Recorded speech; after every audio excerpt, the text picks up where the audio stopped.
हम इस वीडियो में IUPAC नॉमेनक्लेचर का कुछ बेसिक कॉन्सेप्ट डिस्कस करेंगे। ओके, मतलब रूल्स हम नेक्स्ट वीडियो में लेंगे। इसमें बस बेसिक्स देखेंगे। ओके, स्टार्ट करने के लिए मतलब आपको कुछ कुछ पता चाहिए होता है ना कि कैसे नेमिंग करेंगे। तो देखिए, सबसे पहली बात कि देखिए हम लोग नॉमेनक्लेचर मतलब किसका करते हैं। ऑब्वियसली इस तरह का आपको कंपाउंड दिया होगा, आप उसका नॉमेनक्लेचर करेंगे, मतलब नेम लिखेंगे। क्यों? मतलब उससे आसान पड़ता है ना, मतलब उस कंपाउंड का इसे आइडेंटिफाई करने की उसमें कौन सा फंक्शनल ग्रुप है। तो अलग अलग फंक्शनल ग्रुप होता है, फिर हायरार्की होता है। तो चलिए स्टार्ट करते हैं। तो ये सोचिए कार्बन चेन है। तो सबसे पहले जब हम रूल्स डिस्कस करेंगे आप देखेंगे कि हम लॉन्गेस्ट कार्बन चेन लेते हैं। मतलब जो भी सोचिए कि सबसे लंबा कार्बन चेन है ना, वही हमारा पेरेंट चेन है। ठीक है, तो देखिए पेरेंट चेन हमने मार्क किया, मतलब इस कार्बन को नहीं, ये पूरा पेरेंट चेन है। तो देखिए 1 2 3 4 5 6, 6 कार्बन का है। अगर आप सोचिए इसको भी लेते हैं ना, 1 2 3 4 5 6, तो वही होगा। मतलब आपको लॉन्गेस्ट लेना है। अब यहाँ से जाओ या यहाँ से जाओ, 6 ही है तो हमें कोई दिक्कत नहीं होगा इससे। ठीक है, वैसे भी हम नेमिंग इधर से नहीं करेंगे, क्योंकि देखिए बाद में हम डिस्कस करेंगे कि फंक्शनल ग्रुप जिस तरफ है ना उस तरफ से नेमिंग करेंगे। मतलब उसको कम प्रायोरिटी मतलब मिलना चाहिए। जैसे यहाँ इसको 2 मिलेगा, इस तरफ से करते ना तो इसको मिलता 2, लेकिन मिथाइल से ज़्यादा ना ये फंक्शनल ग्रुप इंपॉर्टेंट है, ये तो ब्रांच है, ये फंक्शनल ग्रुप इंपॉर्टेंट है। उस बेसिस पे देखेंगे। तो चलिए सबसे पहले देखते हैं। ये देखिए ब्रांच होता है। ब्रांच मतलब अगर हम सोचिए कि इसको पेरेंट चेन मान रहे हैं ना, तो उसके साइड में जो निकला होगा वो उसका ब्रांच है। जैसे हमारा पेड़ होता है ना, आप नॉर्मली मतलब देखते हैं कि जैसे इस तरह का पेड़ होता है, तो ये सोचिए हमारा स्टेम होता है। तो कैसे होता है, ब्रांच किसे कहते हैं? ये इस तरह से जो निकले होते हैं उसे ब्रांच कहते हैं। तो ये ऐसा ही लग रहा है ना, ये मिथाइल ग्रुप जैसे कि नॉर्मल उसका उसे ब्रांच टाइप का है, तो वैसे ब्रांच है। ओके, तो ये हमारा ब्रांच हुआ। फंक्शनल ग्रुप होता है, ये देखिए ये भी फंक्शनल ग्रुप है, ये भी फंक्शनल ग्रुप है, ये हैलोजन फंक्शनल ग्रुप है, ये अल्कोहल फंक्शनल ग्रुप है। ठीक है, उसके लिए हम पूरा चार्ट डिस्कस करेंगे, एल्डिहाइड जितने फंक्शनल ग्रुप है सब डिस्कस करेंगे। अब देखिए, आप पेरेंट तो चूज कर लेंगे कि पेरेंट चेन कौन सा है। कैसे? देखिए ऑब्वियसली फंक्शनल ग्रुप को आप लोअर प्रायोरिटी देंगे ना, तो 1 2 इसको मिलेगा, 3 4 5 6, तो 6 का हुआ। 6 चलिए पता चल गया, उसको नाम देना भी आपको आना चाहिए ना कि 6 मतलब वो किस हिसाब से वो रिप्रेजेंट होगा, मतलब ओके जिसका वर्ड क्या होगा। तो देखिए अगर एक कार्बन का हुआ तो मैथ लिखते हैं। यहाँ देखिए मीथेन लिखा है हमने, क्योंकि ये एल्केन है। अब देखिए 3 बात होती है, एल्केन एल्कीन एल्काइन। तो जो नॉर्मल वाले होते हैं वो एल्केन होते हैं, डबल बॉन्ड वाले एल्कीन, ट्रिपल बॉन्ड वाले एल्काइन। ओके, ये आपको समझना है। अब देखिए एक कार्बन है तो मीथेन मतलब मैथ लगेगा, 2 carbon eth, prop but pent hex hept टॉक नॉन डेक। इसके आगे भी होता है, इतने में आपका काम चल जाता है। इससे आगे मतलब 12th लेवल तक तो नहीं आता है, और आगे भी हम लोग जनरली भी देखते हैं ना हाई लेवल पे, तो इतना नहीं होता है कि इतना कॉम्प्लेक्स देखना पड़े।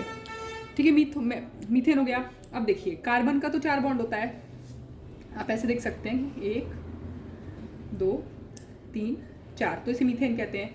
अगर यहाँ पे आप सब्सटीट्यूट कर दें ना, मतलब सोचिए कि कोई आपका चेन था ऐसे, वहाँ पे आप सोचिए उस कार्बन कार्बन कार्बन में जाके ये जोड़ दिए, मतलब यहाँ से सब्सटीट्यूट कर दिए इस वाले को, तो ये CH3 लगा। इसको मिथाइल कहेंगे। Okay, methyl. एक हाइड्रोजन कमाइए, ethyl, propyl butyl pentyl hexyl heptyl octyl nonyl डेकाइल। Okay, इस तरह से कहेंगे।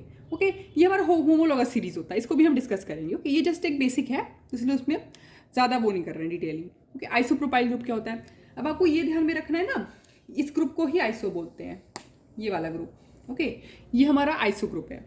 तो और प्रोपाइल क्यों? मैथ एथ प्रॉप, 3 कार्बन है तो प्रॉप, 3 कार्बन है तो मैथ एथ प्रॉप। ये देखिए 3 कार्बन वाला था ना, प्रॉप, आइसोप्रोपाइल।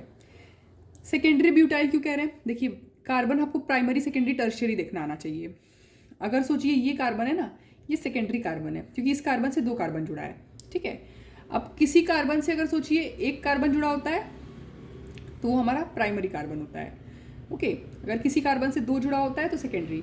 अब किसी कार्बन से अगर आप सोचिए 3 कार्बन जुड़ा है आपका, जैसे ये ऐसे, तो हम बोलेंगे ये टर्शियरी कार्बन है। ओके, इस तरह से होता है। ओके, जैसे ये वाला देखिए, इसमें 3 कार्बन है ना, तो इसको हम टर्शियरी बोलेंगे। ये सेक ब्यूटाइल हो गया।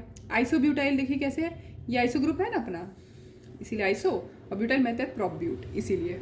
अब देखिए टर्शियरी ब्यूटाइल, ये ऑब्वियसली ये टर्शियरी ब्यूटाइल क्यों है? क्योंकि जहाँ से हमें ज्वाइन करना है ना वो टर्शियरी कार्बन है। देखिए इस कार्बन से 3 कार्बन है, तो ये टर्शियरी कार्बन है, और ब्यूटाइल मैथ है प्रॉप ब्यूट, 4 है तो ब्यूटाइल।